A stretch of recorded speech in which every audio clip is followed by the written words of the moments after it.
It's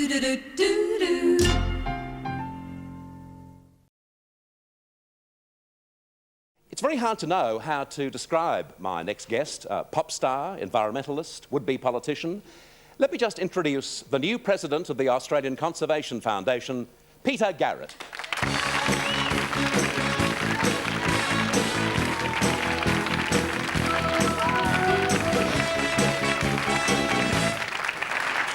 Welcome, Peter, and congratulations. Thanks very much, Bert. The appointment was made this morning. That's right. And what does it mean to you? Well, I guess, Bert, a great honour, really, to be the person who heads up the senior environmental organisation in Australia. The ACF is the peak national environmental body. Prince Philip used to be the president. Sir Garfield Barwick was another president. You're in good company there, aren't you? And so are they. Yeah. So, tremendous responsibility and a great honour, really. Peter, is it going to affect your work with Midnight Oil? Well, I don't know yet, Bert. I think that I'm one of those people that's in a really lucky situation to be able to share my profession. And the guys in the oils have always been very supportive when I've gone out and run on issues. And we've managed to keep going through that. The most difficult thing that a band can ever face is being able to stay together. And the only way that you stay together is by giving people lots of rope. And I've always been given lots of rope by them, and I think they'll give me plenty here. So they wished me well last night as I crawled out of the studio at 2 o'clock. What would happen, Peter, though, if you had to make a choice? Which would go? Well, I don't expect to be doing oils for the rest of my life, Bert, really, you know. But at the moment, the music still really moves me, and we've got a tremendous audience here and overseas. And I think we're making music that counts. So, I mean, I don't even want to sort of think about the question, really. Certainly. Peter, it must be great for someone like yourself, who has been so closely identified with conservation and the greenies, and given the wonderful result for the greenies down in Tasmania, that now people are not only taking you seriously, but they're voting for you politically, and also in the community they know what you're saying is true, because a couple of years ago, with the greatest respect, some of you guys were seen as near crazies. Yeah, that's right, Bert. I mean, we've gone through a situation where 5 or 10 years ago, even my neighbours were sort of calling me all kinds of names under the sun, to a situation where now they're coming around to me and saying, look, I'm really worried, I'm really concerned about what's going on. You know, it's the weather, it's the water, it's everywhere I look, there's environmental stuff happening in my life, what can I do? And I must say that I don't take any great comfort from that. I mean, it's good now that people recognise that what we've been saying is a reality. At the same time, there's an absolute damning indictment upon governments, upon community leaders, and to be honest, upon all of us, to allow it to have gone this far. Because environmentalists and ecologists have known for 10 or 15 years that if we didn't start making some very, very serious decisions about the way we organised our lives, we were going to threaten the future in a very, very big way, and that's starting to happen.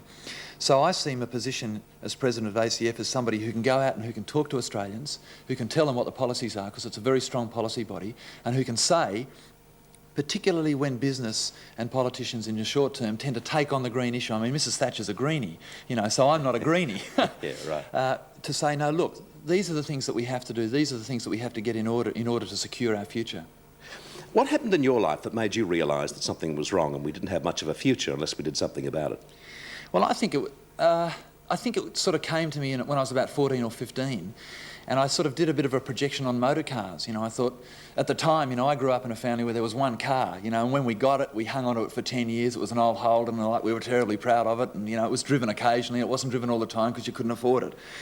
And then I sort of saw more cars arriving, and then I mean, cars spew out poison, and it's just the kind of thing that makes sense. They heat up the atmosphere, and I thought, well, people in Australia and America and England have got cars, but what happens when people in India and China and Africa and the third world nation, because that's the idea, BMW want to export a BMW of everybody in China, what happens with cars? What happens with the resources? What happens with the fuel? Cars run on oil, and in the 70s we ran out of oil, and yet we're building more cars, and we're building faster cars, except we're killing ourselves with the cars, and what's coming out of the back of the cars is making the atmosphere more hot. So what do? We buy more cars. I mean, it's that kind of sort of, the only way you can measure how successful a society is by whether you've got a new car and 2 or 3 of them.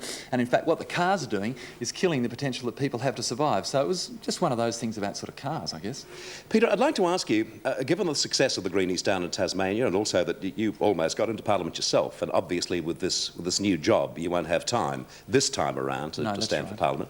But surely Greenies are going to have to find more than just that very important issue, because politics has to be the broad spectrum, doesn't it? Yes, it does have to be the broad spectrum, but really I think within a concern for environment lies other concerns as well, and I would recognise them as things like concern for social justice issues, concern for the poor, concern for the homeless, concern for the people in the community who are vulnerable, such as the aged and the young. Now really what we're seeing, Bert, over the last 5 or 6 years in terms of international political movements is an idea that governments won't be responsible, they'll privatise, that they won't spend money on people even though the income's being generated, that everybody will have to find their way, and the result in countries like the United States, which I can speak about with some authority because we tour there a lot, is that people turn up to a hospital when they're sick, and if they haven't paid, they don't get in. They actually knock them down at the door. Now I think in green politics there's a very, very strong commitment to that not happening to people at any stage. I can see that. Peter, I'm not too sure whether you're aware or not, but people in my age group, there's been a certain side benefit, a very important side benefit for someone like yourself. I wasn't really into your music until such time as I realised what you were into so far as conservation was concerned. And through your interest in conservation, I discovered your music, and I'm sure that happens to a lot of people in my age group. Well, Bert, I don't know how loud you play it, but I think that's fantastic that you're rocking. He's rocking out, huh? Do you actually turn it up, do you? Peter, thanks for being on the show, and congratulations on the appointment. Thanks, Bert. Peter Garrett, good to have you here. After this break, we speak to Lynn Randall.